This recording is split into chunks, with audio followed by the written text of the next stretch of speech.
Saudi अरब के मक्का में श्रद्धालु एक बार फिर काबा के पवित्र काले पत्थर को छू और चूम सकते हैं। कोविड-19 की वजह से काबा के चारों ओर घेराबंदी कर दी गई थी और जो अब हटा दी गई है, जिससे श्रद्धालु काफी उत्साहित और खुश हैं और वो इस पवित्र काले पत्थर को छूकर दुआ कर रहे हैं। काबा से लगभग 30 महीने के बाद ये घेराबंदी हटाई गई है और ये कदम उम्रा की यात्रा से ठीक पहले लिया गया।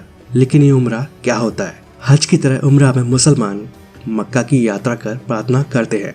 ये हज से इस मायने में अलग है कि हज यहाँ एक विशेष महीने में किया जाता है, लेकिन उम्रा साल में कभी भी किया जा सकता है।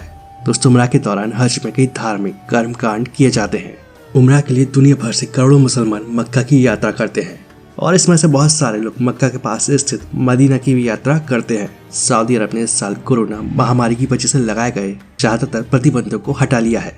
इस साल यानी कि 2022 में हज यात्रा 7 से 12 जुलाई तक हुई थी और इसमें कोरोना महामारी के बाद लगभग सामान्य संख्या में लोग मक्का पहुंचे, जबकि साल 2020 में हज पर जाने के लिए सिर्फ 1000 लोगों को परमिशन मिली थी और उस साल सिर्फ सऊदी अरब के लोग ही हज यात्रा कर सके थे। दूसरे देशों के लोगों पर मक्का की यात्रा करने पर रोक लगा दी गई थी और साल 2021 में हज यात्रियों की संख्या बढ़कर 60,000 हो गई और इस साल लगभग 10 लाख लोगों ने मक्का पहुंचकर हज किया। लेकिन ये ब्लैक स्टोन क्या है जिसे श्रद्धालु छूते हैं और चूमते हैं? दोस्तों, इस्लाम में काला पत्थर या ब्लैक स्टोन काबा के पूर्वी कोने में लगा एक ब्लैक पत्थर है। ये पत्थर दिखने में भले ही छोटा है, लेकिन इसका महत्व बड़ा है। ये पत्थर चारों ओर से चांदी की फ्रेम से जड़ा हुआ है और अरबी भाषा में इस पत्थर को अल-हज़्र अल-अस्वद कहा जाता है। और मक्का पहुंचने वाले मुस्लिम तीर्थयात्री काबा पहुंचने पर जिन तरीकों से दुआएं करते हैं, उनमें इस पवित्र पत्थर को छूना और चूमना भी शामिल है। और ऐसा माना जाता है कि ये पत्थर आदम यानी एडम, हवा यानी ईव के जमाने के हैं और जिन्हें दुनिया का पहला आदमी और औरत माना जाता है। इस ब्लैक स्टोन को इस्लाम के उदय से पहले से ही पवित्र माना जाता था और ये भी माना जाता था कि ये पत्थर मूलतः सफेद रंग का था, लेकिन इसे स्पर्श करने वाले लोगों के पापों का भार उठाने की वजह से इसका रंग काला हो गया।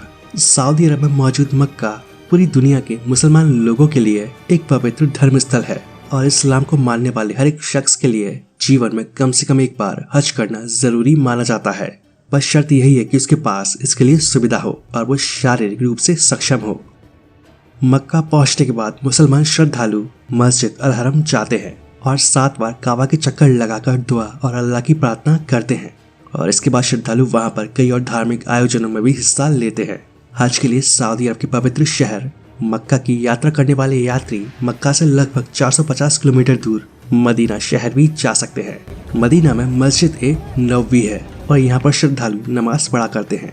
लेकिन मदीना की यात्रा हज का जरूरी हिस्सा नहीं है, लेकिन यहाँ पर जो मस्जिद मौजूद है उसे खुद पैगंबर मोहम्मद ने बनवाया था और इसी वजह से हर मुसलमान इसे काबा के बाद दूसरा सबसे महत्वपूर्ण स्थल मानता है और यही पैगंबर हजरत मोहम्मद की मजार भी है।